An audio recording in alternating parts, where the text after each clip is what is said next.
Hey traders from around the world, this is Jerremy Alexander Newsome with Real Life Trading. It's 11:30 Central Standard, 12:30 Eastern. Hope you're doing phenomenal. It's Friday. I do in fact hope you're doing simply sensationally splendid. On the Real Life Trading Facebook page, if you get a chance, hop over here, like the page. If you like the videos, we post a lot of good stuff on this particular page, including doing a meetup in Chicago. It's kind of a small thing, but if you want, click that link for more information. I'll be there April 9th for an interview with the company, and pretty excited about that.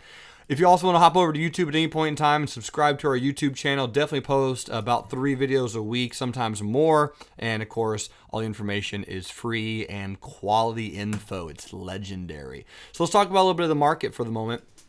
And I'm here on gold. So on gold, just really quickly, my thought is, you're at a strong support at about 110-ish area. And this is a pretty good little quick move. So I'm anticipating this is some type of strong waves. Let's come into the hourly chart on gold.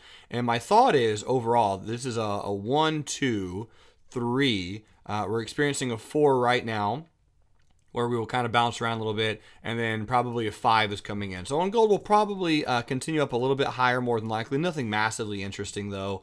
Maybe all the way back up to about 119, where we'll fight that 200 SMA again. Here's silver, ticker symbol SLV, and silver. We have been making a little bit of higher highs recently. Had a good trigger set up off this little short-term bounce at around 1464.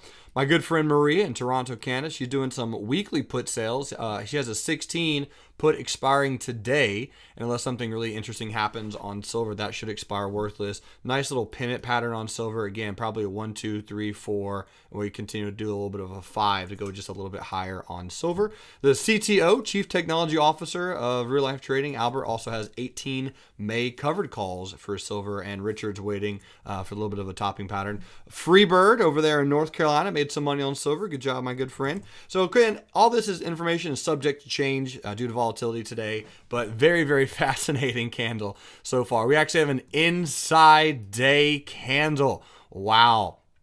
Inside day candle. Here's kind of my entire trading plan for the next 2 or 3 days, if you guys want to get a chance to read it over. But more or less it says this.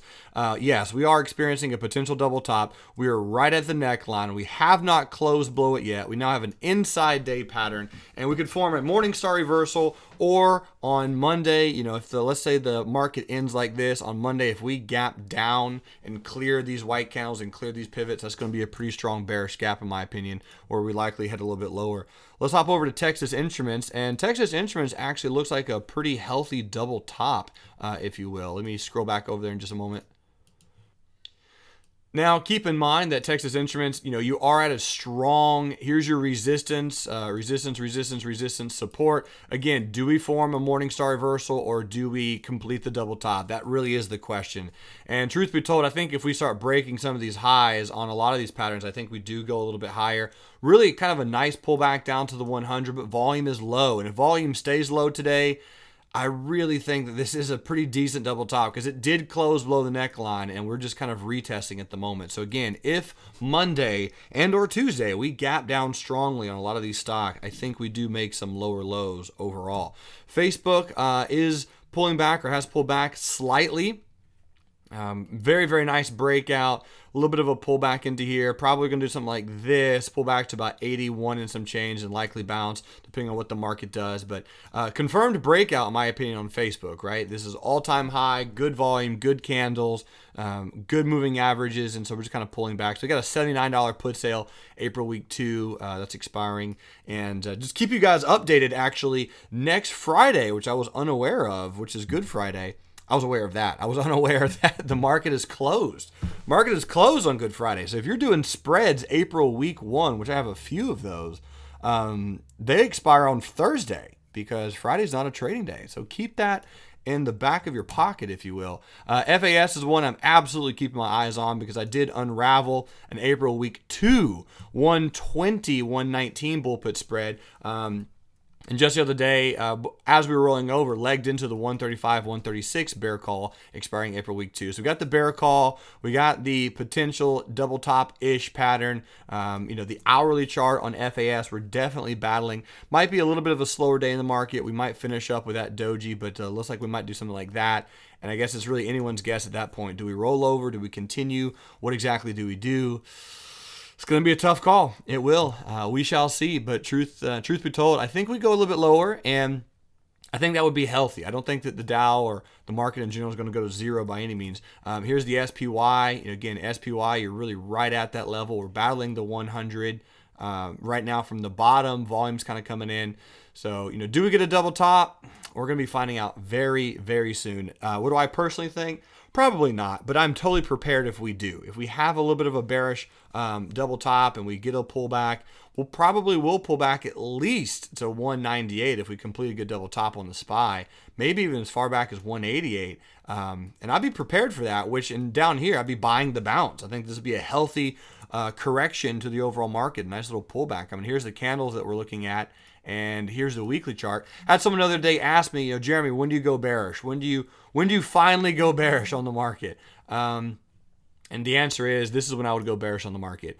So we have a little bit of a pattern like this with some good volume. We trade down, we make a higher high. If we trade down, right, like I mentioned, that double top, we trade down to about the 198 level. We get another bounce, which I would buy. Right, and if we trade back up on that bounce, we trade to this resistance, we roll over again. You guys know the story, right? Sometime around August, we break through, trade back up, Santa rally, we start rolling over in the Santa rally, and then 2016, we have a little bit of a sell-off. Right around that time, that's when I would finally go bearish. That's when I would throw in the bullish towel and say, you know what, we're bearish on the market.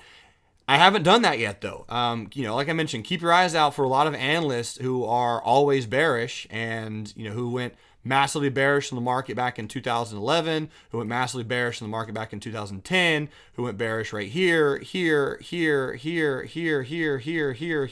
So I would rather buy the bounce over here and be wrong than be wrong, 11 times in the past during a phenomenally bullish market and be right here. So, we'll see what's going on. I'd rather be right 11 times and wrong one than wrong 11 times and right the one time that the market actually does correct. So keep your eyes on it. We'll see what happens. I can absolutely go bearish, but it's going to do, and we're going to need a little bit of confirmation before that. And I'll be keeping a close eye on it, see what happens.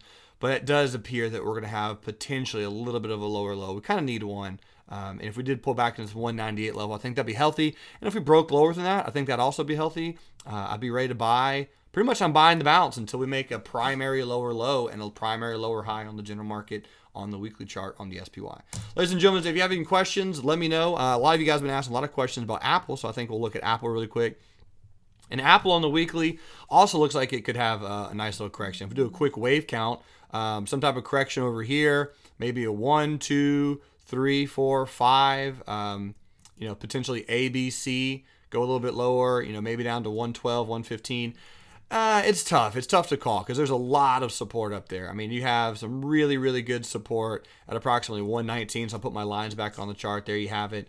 So there's Apple, really good resistance over here. Talked about getting into or legging into the bear call spread from my traders in a bull put spread, the 119, 118. Now keep in mind, 119 is way down here, but if we start breaking this support at about 122, which is ironically right at the 50 exponential moving average, I would have a small, slight bearish potential or bearish feeling on Apple, forming. I don't know if this would be a double top or not. It's kind of wonky. But if we do get a close below there, right, we could come up, retest, do something like that. Maybe that by that time, April week 2 is over and done with. So we'll be keeping a very, very close eye on this particular bull put spread, but phenomenally strong support on Apple. So we could do this, right? Everyone hops in bearish, and then Apple just continues higher. So keep that in mind. Earnings are around the corner. Super excited about earnings season and really excited about the opportunities ahead. Speaking about the opportunities ahead, next month, which is, April, technically.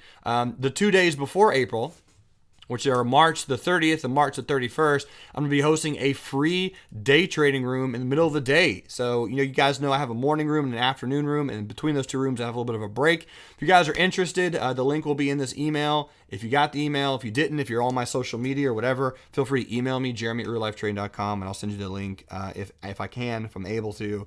I will send you that link and get you signed up for the free day trading rooms. And on the 30th and 31st, a lot of you guys wanted to peek into our day trading rooms, and I figured that would be a great way to do it. So otherwise, ladies and gentlemen, have a great weekend. I will be back in Nashville. I'll be leaving tonight, be back sometime late Sunday. So it's going to be a long weekend for sure. A lot of things going on, but I will see you guys next week. And I appreciate all of your support, your love, your condolences, your presents, your gifts, your flowers, your cards. Thank you. I truly appreciate it. You guys have a wonderful day. I'll see you tomorrow. And from other traders, I'll see you in about 20 minutes on the trading floor. And until then, remember, love life, live life, and trade.